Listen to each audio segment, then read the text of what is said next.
첫 번째는 어떤 뉴스입니까? 예, 정유라 씨 이 덴마크 현지 상황들을 좀 현지 있는 기자들이 좀 전달한 건데요. 이 정유라 씨가 덴마크 올보르에서 현지 시각으로 1일 오후에 이 긴급 체포되고 24시간 내에 조사를 마치지 못하면 이 법원에서 구금 기간 연장에 대한 판단을 받습니다. 이 그에 대한 심리가 어제 낮 2시부터 3시간 정도 진행이 됐는데요. 현지 시간 기준으로. 예, 네. 예. 그때 이제 정유라 씨가 이 아이 이야기를 하면서 어깨가 들썩일 정도로 흐느꼈고 이 판사가 휴지를 건네주기도 했다라고 하는데요. 이 과정 속에서 이 두세 번 정도 이 휴정, 그러니까 쉬는 시간이 있었는데 이때 이 기자들과 인터뷰를 가져서 그에 대한 여러 가지 이야기들이 이 기사로 나왔습니다. 네, 굉장히 많이 나왔죠. 여러 가지 얘기를 단시간 내에. 네. 기자들한테 굉장히 빠른 속도로 얘기했어요. 네. 많은 이야기를 했는데, 여보세요? 윙윙 소리가 나네요? 네. 저희 책임 PD 잘못이라고 봅니다. 네. 자, 그런데 여러 가지 얘기를 했는데 학교 얘기도 했고요. 그죠? 예, 이대와 관련된 부분들이 가장 요새 화제가 되고 있으니까요. 네, 그리고 재산, 그러니까 예. 집은 어떻게 해? 예. 뭐 그런 얘기도 있는데 거기에 대한 답변도 아주 빠른 속도로 준비된 듯한 답변을 했죠. 예. 네. 그리고 또 무슨 얘기를 했습니까? 예, 또 이대와 관련해서 그렇고요. 어제 전해드렸던 대통령과 관련해서 이모라고 부르는 거에 대해서는 이야기를 전달드린 바가 있고요. 또 이 세월호 당시에 이 행적에 대해서 굉장히 궁금한 점들이 많은데 그 당시에 대해서는 본인이 임신도 했었고 어머니와 싸운 상태이기 때문에 전혀 잘 알지 못한다. 뭐 이런 식의 이야기도 했거든요. 네. 예. 저는 이제 오늘 윙 소리가 많이 나네요, 이상하게. 제 몸에서 나는 소리인가요? 평상시하고 다르게. 네. 자, 저는 이제 그 얘기를 쭉 듣고 특히 이 대목 때문에, 다시 한번 짚어봐야 한다고 생각하는데, 자, 이제 그 대목을 먼저 들어볼게요. 아버지랑 어머니가 이혼하시면서 강원도 땅을 저가 인수를 받았어요. 아빠 몫으로 있던 땅을. 그리고 그 땅으로 담보를 잡았어요. 외환은행에서. 그래서 총 2차례에 걸쳐서 36만 유로를 대출을 받았어요. 그 땅을 담보로. 그래서 1원 한 장 저희 돈 안 쓰고 그 대출만으로 이 집을 샀어요. 한국에서 이 대출을 다 갚았어요. 네. 정유라 씨 목소리예요. 네. 근데 이제 저는 전반적으로 다 거짓말이라고 보는 게 이거 포함해서 본인이 특혜 입학이나 학점 특혜에서 다 모른다고 했잖아요. 예. 아이를 낳고 2달 만에 독일에 와서 원래 자퇴를 하려고 했다. 네. 근데 이제 자퇴서가 안 들어갔나 보다. 그런 얘기도 했고. 그리고 자기가 그래서 제적될 줄 알았는데 나중에 보니까 학점이 나왔더라. 예, 나도 모르는 사이에 나도 학점이 모르는 사이에 나왔다. 학점이. 예. 네. 심지어 좋은 학점. 예. 이게 말이 안 되는 게요. 자기는 이제 자퇴서를 내라고 했고 엄마한테도 그렇게 말했고 자기는 그래서 제적될 줄 알았는데 나중에 보니까 학점이 나왔더라. 네. 이건 거짓말인 게 그럼 다른 과목 과제물도 내지 말았어야죠. 예. 자기가 제적될 줄 알았는데 왜 생각해 보면 맞춤법을 안 맞는 과제물 냈다 이런 거 있지 않습니까? 네, 그렇죠. 네. 그 올해 일이에요, 올해 일. 올해 여름. 네. 예, 지난해. 맞춤법 안 맞는 과제물을 냈는데 지난해죠, 이제는. 예, 해가 지났어요. 바뀌었습니다. 예. 예. 교수가 존댓말을 썼고 뭐 이런 거 한참 벌써 오래됐는데 그런 과제물도 냈죠. 그리고 이제 중국 패션쇼 다른 과인 의류산업학과인가요? 거기 패션쇼도 갔잖아요. 예, 여름 계절학기에. 예. 아니 학점 안 나오고 자적될 줄 알고 있었는데 학점 뿡 나왔네요. 이게 아니고 본인 학점 특혜가 있다는 걸 알고 한 행동이죠. 그리고 입학할 때 금메달 자기가 메고 들었지 않습니까? 예, 면접 때요. 네. 예. 특혜 입학의 조건 그때 다 알고 있었다는 거고 특히 제가 좀 전에 들었던 땅 문제, 예. 땅 팔고 집 샀다 하는 문제에 대해서 길게 해명을 했는데 자기 말을 사준 계약서도 사인만 해서 뭔지 모르고 예, 어머니가 계약서의 일부분들을 가려서 왔다. 뭐 이렇게 포스트잇으로 이야기를 했죠. 예, 말도 예. 안 되는 소리고요. 엄마가 딸한테 무슨 포스트잇을 붙여서 가립니까? 그리고 자기 자신의 입학 과정, 예. 자신의 점수 다 몰라요. 자신은 예. 다 모르는데 갑자기 땅 문제가 나오니까 아버지 땅을 받아가지고 외환은행에서 담보로 2차례에 걸쳐 6만 유로 대출을 받아가지고 돈을 안 쓰고 대출 다 갚고 뭐 이런 얘기 쭉 하잖아요. 예, 1원 한 장 쓰지 않았다. 다른 돈을. 그걸 정확하게 네. 담보대출의 뭐 액수, 횟수, 네. 은행, 네, 뭐 자금 출조 정확하게 아는데 이게 훨씬 어려운 일이란 말이죠. 자기 학점도 어떻게 될지 모르는데. 자기 일은 다 모르면서. 네. 그러면서도 이게 통장 입출금 내역을 막 다 마치 안다는 듯이 1원도 쓰지 않았다. 네.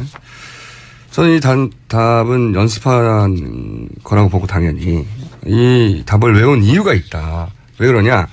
이게 굉장히 이상한 거예요. 당시 그 은행에서 외화 지급 보증서 이런 거를 네. 발급했는데 이게 흔히 말하는 신용장이란 말이에요. 신용장. 네. 네, 스탠바이 씨. 이 보증 신용장이라는 게 보통 기업이 해외 진출할 때 이제 현지에서 무슨 크레딧이 없잖아요. 그러니까 현지 은행에서 차입하거나 빌릴 때 우리나라 은행이 이 사람은 당신네 은행에서 돈을 빌려줘도 됩니다라고 은행끼리 보증을 서주는 거란 말이죠. 예. 근데 이걸 19살짜리가 받았다. 이거부터 이상한 거예요. 그리고 나서 왜냐면은 돈이 필요하면 우리나라 은행에서 송금하면 되잖아요. 네.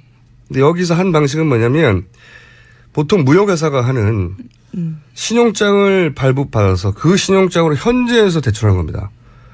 우리나라에서 땅을 팔고 그 돈을 송금을 한 게 아니고 예, 그렇죠. 36만 유로를 대출받은 거니까요. 예. 이 신용장을 19살짜리가 발급을 받아가지고 그 나라 은행에서 대출을 받은 거예요. 굉장히 그 전문가의 방식인데 전문가의 19살짜리가 이걸 받았다 안 받았다 떠나서 일반인들이 모르는 그러니까 그 이런 거겠죠. 우리나라에서 돈을 송금을 하면 기록이 남잖아요. 돈이 해외로 나갔다는. 그런 걸 안 남기려고 했던 것이고, 그리고 이제 다 갚았다고 하는 것은 이런 대출을 하면 그 목적과 용도에 맞게 그걸 썼는지 외국환 거래 규정에도 걸려요. 네. 그러니까 이런 복잡한 규정들을 다 알고도 답을 한 거예요. 이걸 어떻게 정유라 씨가 압니까? 말이 안 되는 거죠. 뭐 편법 증여에도 나오고 뭐 해외로 재산 빼돌리기 아니냐 이런 지적도 나올 수 있는데 이걸 피해가는 답변인데 이거 그러니까 굉장히 도와준 사람이 있는 거예요. 전문적으로. 이건 전문가의 스멜이 강하게 정유라 씨가 알 수도 없고 정유라 씨가 이걸 답할 수도 없는 내용인데 이거 관련해서는 저희가 잠시 후에 전문가 연결해서 뭐가 문제인지 짚어보겠습니다. 정유라 씨의 답변 자체가 충분히 훈련된 거란 거죠. 네. 자, 이 정유라 씨 관련 뉴스는 굉장히 많을 것 같은데 또 뭐가 있습니까? 네, 현재 같이 일행으로 있던 사람들이 어디에 갔는지에 대한 보도도 나와 있는데요. 19개월 된 아이 때문에 너무 이제 힘들다라는 식의 이야기를 정유라 씨가 했었는데, 현재 그 아이는 뭐 60대 보모와 함께 집에 머물고 있다, 이렇게 알려져 있지만요. 한국 취재진들이 그 집에 방문했을 때는 인기척은 없었다라고 합니다. 그리고 같이 붙잡혔던 나머지 한국 남성 2명의 행방도 파악되진 않고 있다라고 하고요. 저는 어제도 말씀드렸지만, 이 남성 2명이 중요하다. 그렇게 생각이 들어요. 사실은 도주 행위 전반을 이분들이 도와준 거 아니겠습니까? 어디로 가야 된다. 지금 언론을 피하자면 어디로 가야 된다는 판단 같은 것도 이 남성 2명의 판단 혹은 이 남성 2명과 연락하는 누군가의 판단일 것 같거든요. 이 두 분의 신병을 확보하는 게 굉장히 중요하다고 봅니다. 자, 다음 순위요. 예, 그래서 이에 대해서 박영수 특검이 입장을 냈는데요. 이 불구속 수사하면 자진 귀국하겠다라고 이 조건을 걸었던 정유라 씨의 제안을 거절했습니다. 그러면서 이규철 특검 대변인은 어제 이 현재 정유라 씨의 상태에서 예상되는 상황은 자진 귀국, 범죄인 인도 청구, 강제 추방 이 3가지라고 말을 하면서요. 이 특검은 정 씨가 범죄인 인도 청구에 불복하는 소송을 낼 가능성은 낮다라고 보고 있고요. 그래서 법무부가 늦어도 30일까지는 이 덴마크 당국에 범죄인 인도를 청구하겠다라는 방침이고, 이 정 씨가 아무 조건 없이 자진 귀국하거나 오는 10일에 외교부의 여권 무효화 조치 발효 등 강제 추방될 때 이 어떤 조치를 취하겠다라고 하고 있습니다. 이것도 전문가, 그러니까 JTBC가 도착한 이후로 4시간 만에 나왔다고 했지 않습니까? 예. 그 사이에 누군가의 전문가의 또 터치가 있었다. 보통 19세, 20세, 21세 이런 연령대 분들이 구속수사와 불구속수사, 불구속 기소와 구속 기소, 뭐 긴급 체포 이런 거 구분하기 어려워요. 그렇죠, 사실. 예. 근데 여기서는 정확하게 본인을 불구속 기소한다면 귀국하겠다고 했거든요. 그러니까 갇혀있는 상태에 사실 신문을 받으면 굉장히 압박이 심하거든요. 네. 접견도 제한이 되고 그래서 그런 조건을 딜을 거는 거죠. 예, 이 딜을 21세 못 나옵니다. 이런 딜은. 그리고 제가 좀 안타까운 것은 답답한 것은 그리고 의문스러운 것은 뭐냐면 법무부가 30일까지는 범죄인 인도 청구를 하겠다. 30일이 이달 말이에요. 예, 오늘 1월 4일입니다. 예. 이거 범죄인 인도 청구를 해도 그쪽에서 절차가 또 한 달이에요. 네. 게다가 이거 항소도 할 수 있어요. 이거 언제 옵니까? 특검 끝날 때까지 못 와, 이렇게 되면. 그리고 외교부는 여권 무효화 조치를 10일이라고 그랬거든요. 예. 일주일 후에요. 그 잡힌 때로부터. 뭐가 이렇게 느린가.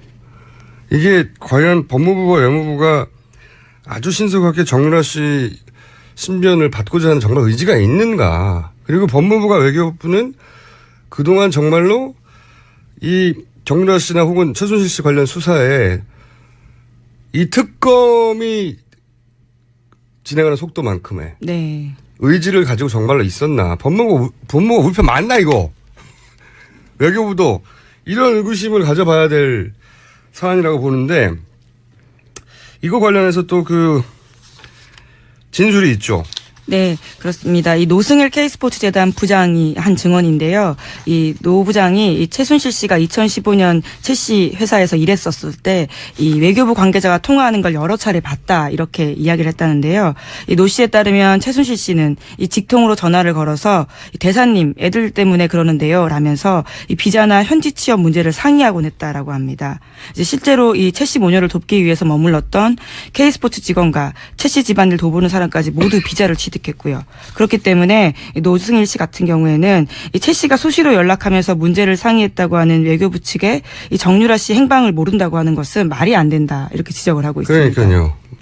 최순실 씨가 독일에 있을 때 대사님이라고 하며 계속 그 비자 문제나 이런 걸 상의했다는 걸 옆에서 들었다는 거 아닙니까? 근데 외교부는 어딘지 모른다고 그랬다는 거고. 그리고 법무부 생각해보면 법무부가 법무부 장관 아래에 있고 총리 아래에 있잖아요. 법무부가 반드시 이 문제를 신속하게 처리할 거라는 생각을 하면 안 되는 것 같고 그리고 가능하면 이런 거 있습니다. 가능하면 법에 규정된 것 중에 가장 느리게 한다든가 아니면 그냥 법 규정대로만 한다든가 법 규정을 어기면 안 되니까 지금 그런 그런 상황이 아니잖아요. 예, 실제로 특검은 시간과의 싸움이라고 이야기하는데요. 뭐 준비기일 20일 그리고 70일 해서 90일인데 시간이 그렇게 많지가 않거든요. 지금 2달 정도 남았어요. 예. 연장은 절대 안 할 거고. 예, 뭐 30일 할 수 있다고는 하지만 대통령 제가가 절대 안 떨어지겠죠. 예. 그러면 이제 2달 남았는데 특검이 있는 동안 안 돌아온다는 얘기예요. 이런 식으로 진행하면.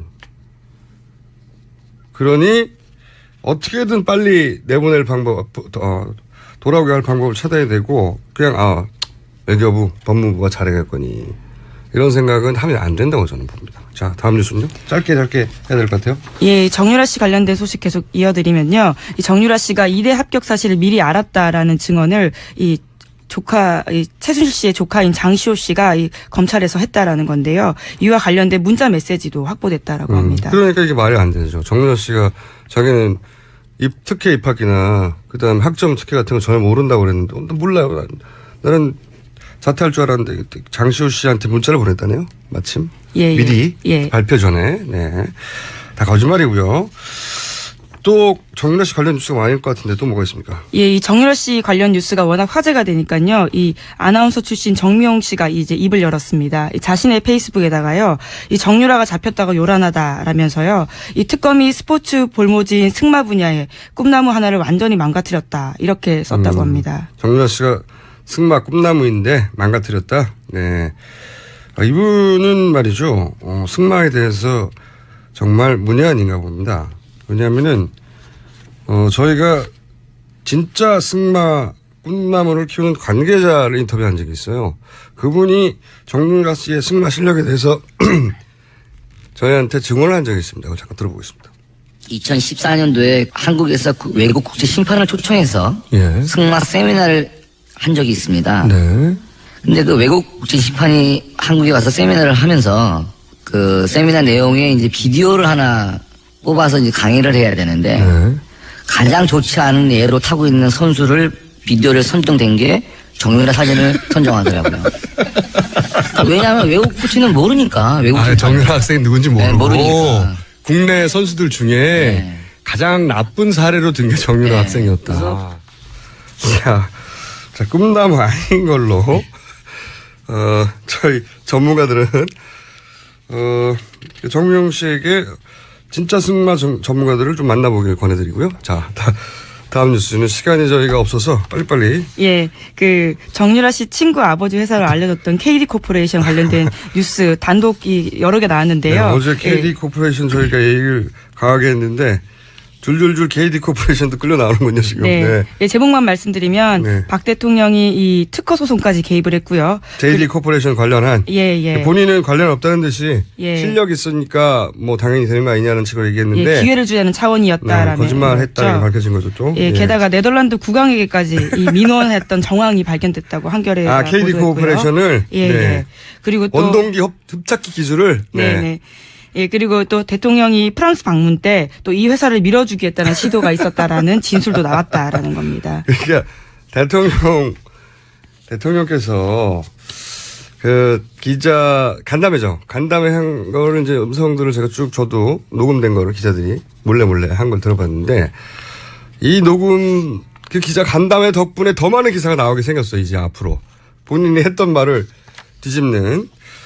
제목만 읽어주세요. 남은 거는. 예, 이 특검이 서울 남부구치소 압수수색했는데요. 이 말 맞추기 정황이 발견됐다라는 겁니다. 말을 맞추는 것 같아서. 예. 구치소도 압수수색했다. 예. 특검 잘한다. 다음이요. 그리고 이제 임명진 이 새누리당 비대위원장이요, 이 광폭 행보를 벌이고 있는데 친박 핵심에 대해서 이 종양의 뿌리다 이런 이야기도 하고요. 지금 친박하고 예. 핵심과 임명진 비대위원장이 이제 대결 구도가 계속 보도되고 있죠. 예, 네. 6일까지 이 입장을 정하라는 건데요. 일본 같았으면 할복한다. 뭐 이런 이야기도 했습니다. 저는 이건 어느 정도 짜고 치는 약속 대련이라고 보는 면이 있는 게 왜냐면은 이분이 들어올 때 탈당하겠다고 하는 이정현 대표나 서청원 대표의 이야기를 미리 들었어요. 그래서 인적 송산이 어느 정도 이루어질 수 있으니 내가 강하게 나가야 되겠다. 그렇게 이제 약속 대련의 부분이 있었는데 뭐 그 과정에 양측의 감정이 좀 상할 수는 있지만 보면 이를 필요 이상으로 키우는 점이 있습니다. 네. 필요 이상으로 커지고 있다. 네.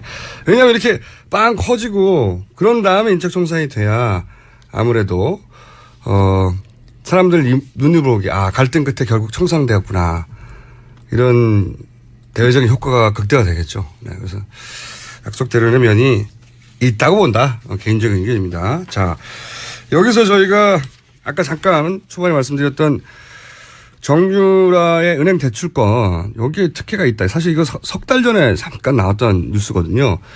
저희는 짚었는데 이번에 다시 한번 제대로 짚어보겠습니다. 일찌감치 이 문제를 제기해온 참여연대 김남균 변호사 전화 연결해보겠습니다. 안녕하세요, 변호사님. 예, 안녕하십니까? 네. 정유라 씨가 이제 그 하나은행으로부터 36만 현재 기준으로 한 4억 5천 정도 외화 대출 받았는데 이게 어떤 방법으로 대출 받았는지 잠깐 설명해 주십시오. 먼저 국내에 있는 이제 최순실 씨와 정유라 씨 공동 명의로 있는 평창의 땅을 담보로 해가지고 3억 원 부분에 대해서 외화 지급 이제 신용 보증을 받았고요. 네. 또 그 추가로 이제 최순실 명의 예금을 담보로 해서 1억 5천만 원에 대해서 이제 외화 지급 그 신용 보증을 받았습니다. 네. 이걸 가지고 이제 독일 그 하나은행 그 독일 법인으로부터 외화 대출을 이제 받은 것입니다. 여기서 어떤 문제점이 있다고 보십니까? 석연치 않다고 지적하신 이유가? 네, 첫 번째는 이제 그 외화 지급 그 신용 보증장이라는 것이 이제 무역 거래를 할 때 쓰는 거거든요. 네, 그렇죠. 대부분 이제 기업에게 발행해 주는 것이고 네. 개인에게 발행해주는 경우에도 보통은 이제 이런 무역 거래를 하는 기업의 임원들이 보통 받게 되는 것인데 당연히 그렇겠죠. 전혀 실장인데. 이제 소득도 없고 이제 19세에 불과하고 다른 신용 거래도 없는 사람인 정유라 씨한테 이제 외환 지급 보증이 갔다는 것들이 이제 굉장히 의심이 가는 부분들이고요. 그러니까 무역에서 네네 또 하나. 네. 그다음에 이제 독일 부분에 있어서도 이제 대출을 받을 때 네. 그 비대기에 있는 이제 재직 증명서를 가지고 받았는데 예. 사실은 이제 그 정유라 씨는 이화여대 이제 학생 신분으로 잠시 승마 연수를 위해서 독일에 간 것이거든요. 공식적으로 그러니까 그렇게 이제 됐죠. 예. 예, 그러니까 장기 체류자가 아닌데 장기 체류자가 아닌 사람이 이제 해외에서 부동산을 취득하게 되면 이제 해외 부동산 취득 신고를 해야 되고 외화 차입 신고를 해야 되고 이제 많은 그 외환 거래에 대한 신고를 해야 됩니다. 그러니까 이걸 피하기 위해서 이제 그 해외에 재직하는 이제 직원인 것처럼 만든 건데요.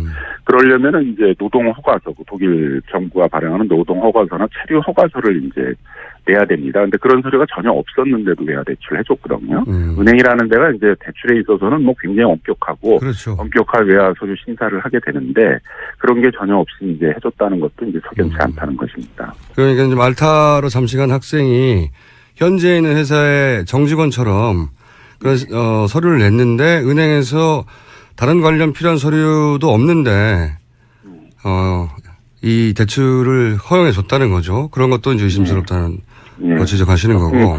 국내 과정 신용보증장이 나가는 과정도 석연치가 않고 네, 현지에서 독일에서 대출이 되는 과정도 전혀 석연치가 않고 이제 그렇다는 거죠. 알겠습니다. 또 하나 지적되는 포인트가 이것이 자금 세탁 창구가 아닌가 이런 의혹도 있다라고 지적하셨는데 잠시 설명해 주시면 어떤 내용입니까? 삼성이 이제 사실상 뇌물의 대가로 이제 최순실 씨한테 30억 원의 돈을 보낼 때 그 돈이 이제 삼성타운에 있는 이제 우리은행 지점에서 독일에 있는 하나은행 프랑크푸르트 지점으로 송금이 됐거든요. 그다음에 이제 바로 이제 독일의 여러 은행으로 돈이 쪼개져 가지고 이제 나갔습니다. 결국은 이제 이런 방식으로 하나은행 지점이 이제 최순실 씨한테 돈을 받아가지고 독일에서 이제 자금을 세탁하는 그런 창구에 이용된 것이 아닌가라는 의심도 있어서 그 부분도 좀 수사를 해야 된다는 것이죠. 특히 이제 최순실 씨 자매가 한국의 부동산만 3천억 정도가 있고 해외에도 많은 재산을 갖고 있는 것으로 알려져 있고 그 방식이 이제 주로 독일과 같은 해외에다가 기업을 만들어 사실상 이제 비덱과 같은 페이퍼 컴퍼니를 만들어 가지고 이제 자금을 세탁했다는 것이어서 그런 부분에 이제 그런 은행 창구들이 이용된 것이 아닌가라는 의심이 있어서 그 부분에 대해서도 좀 특검이 수사를 해달라는 것입니다. 이 대목에서는 아예 특검이 나서서 왜냐하면 일반에서는 이제 수사권이 없다 보니까요. 특검이 나서서 들여다볼 필요가 있다 이렇게 판단하시는 거군요. 예, 그렇습니다. 독일 현지 경찰들도 이제 자금 세탁 방지법은 이제 국제적인 교류를 하고 있는 것이기 때문에 그 혐의로 이제 수사를 하고 있다고 이렇게 알려져 있고 우리나라의 범죄 수익은이 규제에 관한 이제 법률에 의하더라도 그런 이제 범죄 수익들을 갖다가 세탁하는 부분에 대해서는 이제 형사 처벌 대상으로 보고 있기 때문에 그 부분에 대한 수사도 있어야 된다고 보여집니다. 한 가지 더 여쭤보자면 정유라 씨가 굳이 한 푼도 딴 데 쓰지 않고 다 갚았다. 대출을 이미. 이걸 강조를 했어요. 다 갚았다는 것을. 왜 이 부분을 강조를 했을까요? 법리적인 부분에서 보자면. 법적인 부분에서 보자면. 예. 그러니까 이제 은행 과정에서 이게 이제 대출 부분들이 부실하게 심사가 돼서 결국 다 은행이 돈 띄게 된 거 아니냐. 이제 이런 부분들을 그게 아니다라고 이제 강조했던 것 같은데 결국 그 대목에서 자기가 갚았다는 게 아니라 이제 어머니인 최순실 씨가 갚았다는 거니까 증여를 받은 게 되거든요. 그렇겠네. 그러면 이제 증여세 신고를 했어야 되는데 증여세 신고를 하고 있지 않아서 이 부분에 대해서도 이제 증여세 부과가 좀 이루어져야 될 것이라고 보여지고요. 그다음에 이제 독일에서 내가 세금 다 갚았다, 독일에 있는 세무사 통해서 일 처리했다 그러는데 그건 이제 독일에서 부동산을 취득할 때 우리 취득세 같은 걸 냈다는 것이거든요. 증여세를 냈다라는 얘기는 아니어서 그 증여세 부분에 대해서는 국내에서 이제 증여세 부과가 이루어져야 됩니다. 이게 대출 관련 의혹이 있으니까 그걸 강조하다가 오히려 증여 문제에 대한 문제점을 노출한 거군요. 네, 그렇습니다. 자, 마지막으로 한 가지만 더 여쭤보자면 만약에 이 대출 관련해서 특검이 들여다봐야 할 대목이 있다면 특히 어디를 봐야 됩니까? 결국은 이제 국내에 있어서의 외화 지급 신용보증장을 발급하는 과정도 정상적인 게 아니었고, 그다음에 독일 현지 법인에 있어서의 대출 부분도 정상적인 게 아니었는데 굳이 하나은행이 정유라 씨라는 19세 정도의 미성년자에게 그런 특혜를 줘야 될 이유는 없거든요. 그렇죠. 그러면 이제 결국 하나은행 본사에서 이제 그런 업무를 처리하도록 지시를 했던 것으로 보여지고, 그런 부분에 대한 수사도 이루어져야 됐고, 또 하나은행 입장에서는 괜히 그걸 해줄 리가 없잖아요. 그러면 결국 하나은행 측에다가 그런 것을 해주도록 요구한 게 이제 있다면, 그게 어떤 청와대는 어디 권력 했다면 그 부분에 대해서는 이제 직권남용죄가 되는 거니까 그 부분에 대한 이제 수사도 이루어져야 된다고 생각이 듭니다. 알겠습니다. 오늘 여기까지 듣겠고요. 저는 이 문제가 계속 커져갈 것 같으니까 그때마다 변호사님 연결하겠습니다. 오늘 말씀 감사합니다. 예, 감사합니다. 네, 지금까지 참여연대 김남근 변호사였습니다.